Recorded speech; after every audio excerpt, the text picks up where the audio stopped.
Oddiy misol. Shunda o'tib ketasiz, ko'chada $100 turibdi, yotibdi ertamanda.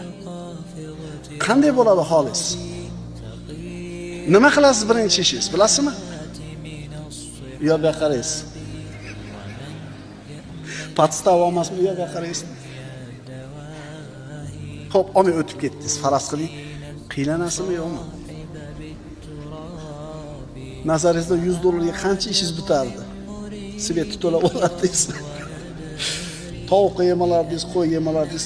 Xo'p, o'tib ketdingiz. Qiylanyapsizmi? Demak, tushuncha hali johillik. Sizni shart o'tib ketganligingiz sizni o'zi irodangizni quvvatli ekanligini dalili emas. Olmasdan o'tib ketganligingizni o'zi irodangizni quvvatli ekanligini belgisi emas, iymoningizni quvvatli ekanligini belgisi emas. O'tib ketsangiz ham quvvatsizmi? O'tib ketsangiz ham quvvatsiz. Agar o'tib ketib siqilayotgan bo'lsangiz, siz e'tiqodingizda nima edi? Bu birodar puli bu.